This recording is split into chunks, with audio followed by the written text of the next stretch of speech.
د لوی خدای په پاک او سپېڅلي نامه د بلخ ملي تلویزیون قدرمنو لیدونکو سلامونه ستړي مشئ. زه شمس الله لمن مو د دې ساعت خبرونو ته هرکلی کوم.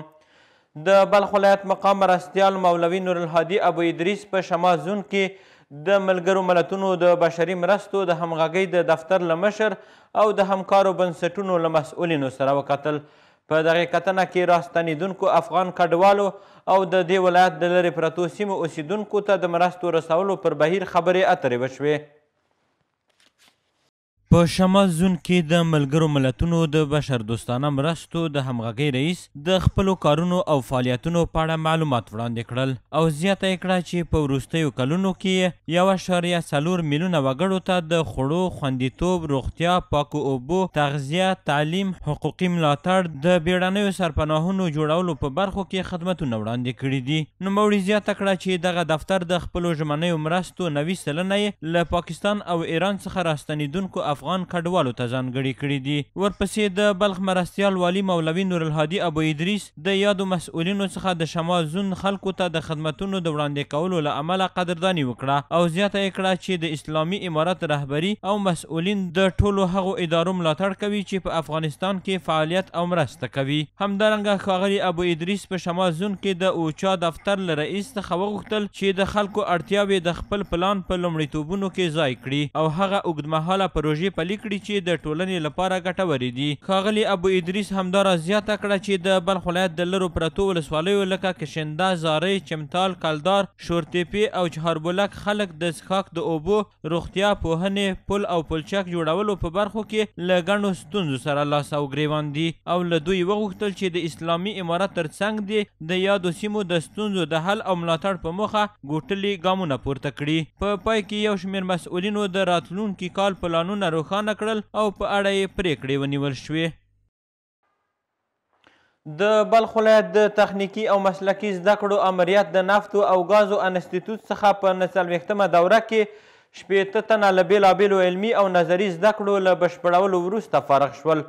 په دغو مراسمو کې چې پر همدې موخه جوړ شوي وو مسؤلینو د عصري او دیني علومو پر زده کړې ټینګار وکړ او له ځوانانو یې وغوښتل چې له شته امنیت او د اسلامي امارت له لورې له برابره شوو شرایطو څخه د ځان او ټولنې د پرمختګ لپاره ګټه پورته کړي.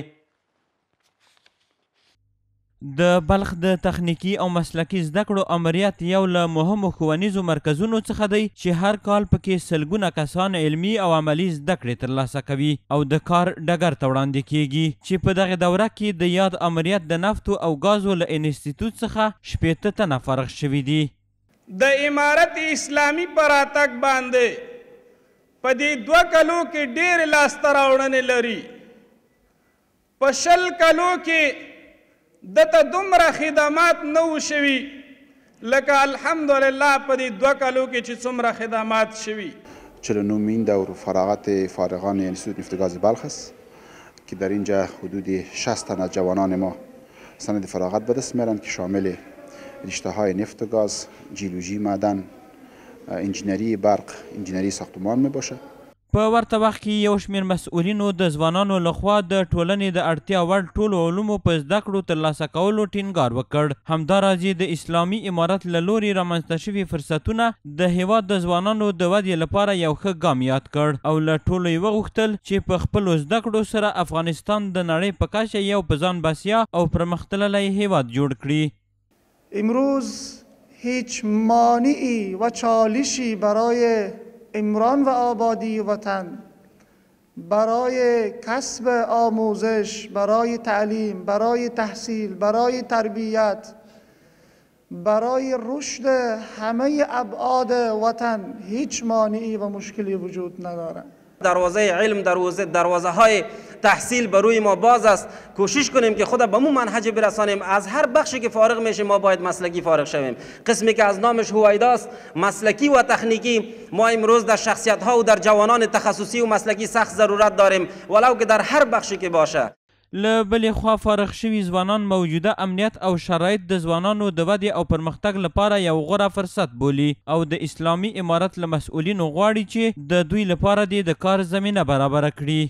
تعلیمات تکنیکی مسلکی جا داره سپاسگزاری کنیم که برای ما زمینه رو مساعد ساخته. قدم‌های اول پته‌های زینی اول برای ما به خاطر علم دانش مهیا ساخته که ما بتانیم در آینده پیشرفت کنیم. برای ما زمینه کار مساعد کنه و بتانیم که آموزش بعدی خود انشالله که در امی افغانستان به اتمام برسانیم و کار بکنیم که انشالله هم سربلندی خود باشه و هم سربلندی جامعه ما. از امارت اسلامی افغانستان خواهشمند هستیم که هر چه زودتر، به خاطر که ما مسئولین که فارغ شدیم با جوش و خروشی که از علم داریم میخواهیم که زمینه کار بر ما فراهم بسازیم تا اینکه بر کشور و به جامعه خود خدمت کنیم. د یادولو وړ ده چې دا د بلخ ولایت د تخنیکي او مسلکي زده کړو د امریت د نفتو او ګازو له انسټیټوټ څخه د فراغت 940مه دوره ده چې اوس د بیلابیلو علمي او نظري زده کړو له بشپړولو وروسته 80 تنه ځوانان ترې د فراغت سندونه ترلاسه کوي. دا هم لنډ خبر. د 209 الفتح الاردو اړوند د جوزجان لوا د کشف امریت او صحوي کشف منصوبینو په ګډو عملیاتو کې هغه 4 تنه اختطافګر ووژل شول چې غوښتل یو تن هیوادوال له کور څخه اختطاف کړي. همدارنګه د وژل شوو کسانو څخه 1 میل کلاشینکوف او 1 کرولا ډوله موټر هم ترلاسه شوي دي. د بلخ ملي تلویزیون قدرمنو لیدونکو دا د دې مهال خبرونه. تر بیا مو العمل ښه وخت.